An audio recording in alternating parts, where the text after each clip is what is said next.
নমস্কাৰ। মোৰ YouTube channel Anju ব্লগছৰ অন্য এটা ভিডিঅ'ৰ মাজতে আপোনালোক সকলোকে স্বাগতম। মই হৈছোঁ অঞ্জু বৰা আৰু আশা ৰাখিছোঁ আপোনালোক সকলো কুশলে আছে।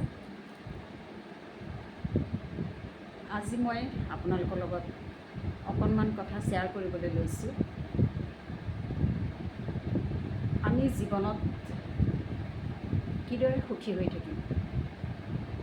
আমি বহুতখিনি কমপ্লেইন কৰি থাকোঁ আমাৰ জীৱনত, নহয় জানো? আৰু তাৰ দ্বাৰাই আমি বহুত মনটোতে দুখ কৰি থাকোঁ। জীৱনত ইটো নাপালোঁ, ইজনে মৰম নকৰিলে, তেনেকুৱা ধৰণৰ কথা। বাৰু যি কি নহওক, মই ভিডিঅ'ৰ মূল কথালৈ আহোঁ। আমি জীৱনত কিদৰে সুখী হৈ থাকিম? নিজকে সুখী কেনেদৰে ৰাখিম? প্ৰথম কথা, নিজক ভাল পাবলৈ শিকিব লাগিব। আমাৰ ঘৰখন যেনেকৈ লেতেৰা হৈ থাকিলে ভাল নালাগে, জাবৰে জোথৰে যদি আমাৰ ঘৰখনৰ বাউণ্ডেৰীটো ভৰি থাকে বা ভিতৰখনো বহুত পৰিপাটি হৈ নাথাকে, ধৰক আলনাডালৰ কাপোৰেই হওক, বিচনাখন ভালদৰে পৰিপাটি কৰা নাই, অ'ত জাবৰ ত'ত জাবৰ তেনেকৈ থয়, ভাল লাগিব জানো থাকি সেই ঘৰখনত? ঠিক তেনেদৰে আমাৰ জীৱনটো তেনেকুৱা। আমি কাৰোবাৰ পৰা মৰম আশা কৰি থাকোঁ, নহয় জানো? কিন্তু আচলতে জীৱনটো সেইটো নহয়। আগতে ময়ো আছিলোঁ তেনেকুৱা, যে মোক ঘৰৰ শাহুৱে গুৰুত্ব নিদিয়ে, দেৱে গুৰুত্ব নিদিয়ে, মোৰ হাজবেণ্ডে ইমান ইম্পৰ্টেঞ্চ নিদিয়ে। এটা উদাহৰণ দিবলৈ গৈ মোৰ কথাখিনি কৈছোঁ। ঠিক পৰিয়ালত যোন যোন মানুহ আছে সকলোৰে মৰম বিচাৰি থাকোঁ, গুৰুত্ব বিচাৰি থাকোঁ, কিন্তু সেই লোকৰ গুৰুত্বখিনি বিচাৰিবলৈ গৈ নিজকে ক'ৰবাত হেৰুৱাই পেলাওঁ, নহয় জানো? গতিকে আমাৰ জীৱনটো আচলতে তেনেকুৱা নহয়।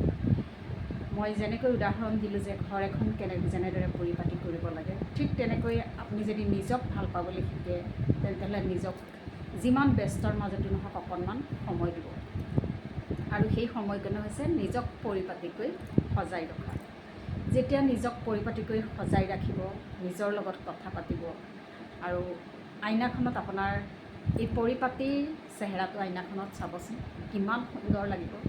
আৰু যিমানে পৰিপাটি হৈ থাকিব, সিমানে আপোনাৰ মনটো বহুত ফূৰ্তি লাগি থাকিব, পজিটিভ হৈ থাকিব। আৰু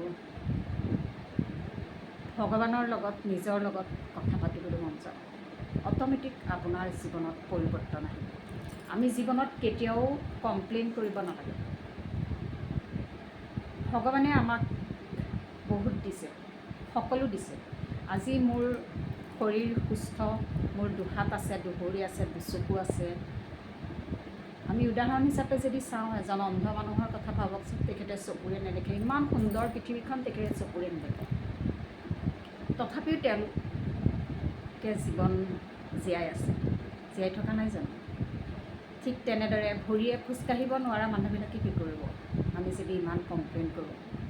গতিকে জীৱনটো যেতিয়া অৰ্থহীনৰ নিচিনা লাগে, তেতিয়া আপোনালোকে সেই মানুহসকললৈ চিন্তা কৰিব, যে যিসকলে খোজকাঢ়িব নোৱাৰে, ভালকৈ এই সুন্দৰ পৃথিৱীখন চাব নোৱাৰে, আমাৰ প্ৰাকৃতিক দৃশ্য, আমাৰ এই বিশ্ব ব্ৰহ্মাণ্ডৰ লগত তেওঁলোকে চকুৰে নেদেখে, কাৰোবাৰ খাবলৈ এমুঠি নাই, থাকিবলৈ এখন ঘৰ নাই। গতিকে সেই মানুহসকলৰ কথা ভাবিব, তেতিয়া আপোনাৰ জীৱনটো কিমান গুৰুত্বপূৰ্ণ আৰু আপুনি কিমান সুখত আছে সেই কথাখিনি মনত ৰাখিব। খোৱাৰ পৰা উঠিয়ে আমি সদায় ভগৱানক এটাই প্ৰাৰ্থনা কৰিব লাগে। আমি প্ৰথম প্ৰাৰ্থনাটো এইকাৰণে কৰিব লাগে, ভগৱানক ধন্যবাদ দিব লাগে যে আমি ৰাতিপুৱালৈকে সুন্দৰভাৱে উশাহ লৈ জীয়াই আছোঁ। প্ৰথম গ্ৰেটিটিউডটো ভগৱানক সেইটোৱে দিব লাগে। খোৱাৰ পৰা উঠি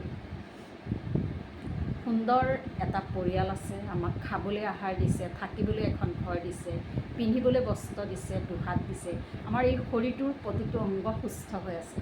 সেইখিনি কথাকে ভাবি আপুনি ভগৱানক ধুনীয়াকৈ ধন্যবাদ জনাই, বিশ্ব ব্ৰহ্মাণ্ডক ধন্যবাদ জনাই আপুনি প্ৰতিটো পুৱা উপভোগ কৰকচোন, আৰু প্ৰতিটো দিন তেনেকৈয়ে আৰম্ভ কৰক। তাৰপিছত দেখিব আপোনাৰ জীৱনটো কোন দিশে গতি কৰিছে।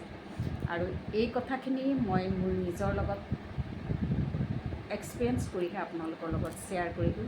গতিকে যিসকলে মোৰ এই ভিডিঅ' চেনেলত নতুনকৈ আহিছে, সেইসকলক মই কৈছোঁ আপোনালোকে যদি নতুনকৈ আহিছে মোৰ চেনেলটো ছাবস্ক্ৰাইব কৰি দিব আৰু এটা লাইক কৰিব, ভাল পাই যদি এটা কমেণ্ট কৰিব মোৰ কথাখিনি শুনি কেনেকুৱা পালে। গতিকে অনাগত দিনত আপোনালোকে এনেকুৱা ধৰণৰ ভিডিঅ' চাই থাকিবলৈ মোৰ চেনেলটো ছাবস্ক্ৰাইব কৰি দিব বুলি মই আশা ৰাখিছোঁ। আৰু মই আহিছোঁ এগৰাকী এক্সেছ বাৰ্ছ ফেচিলিটেটৰ। আপোনালোকে যদি মোৰ লগত এক্সেছ বাৰ্ছ ক্লাছ কৰিম বুলি ভাবে বা ছেশ্যন ল'ম বুলি ভাবে তেন্তে মোৰ স্ক্ৰীণত দিয়া নাম্বাৰত যোগাযোগ কৰিব পাৰিব। আজিলৈ ভিডিঅ'টো সামৰিছোঁ। মই এই গ্ৰেটিটিউডৰ ওপৰত আমাৰ ইউনিভাৰ্চক বা ভগৱানক যে আমি ধন্যবাদ জনাব লাগে তাৰ ওপৰত আকৌ মই ভিডিঅ' প্ৰস্তুত কৰিম। আমাৰ শৰীৰত 7টা চক্ৰ আছে, তাৰ ওপৰতো মই ভিডিঅ' কণ্টিনিউ মই প্ৰস্তুত কৰিম। গতিকে আজিলৈ সামৰিছোঁ। সকলো কুশলে থাকক। থেংক ইউ ছ' মাছ। ধন্যবাদ।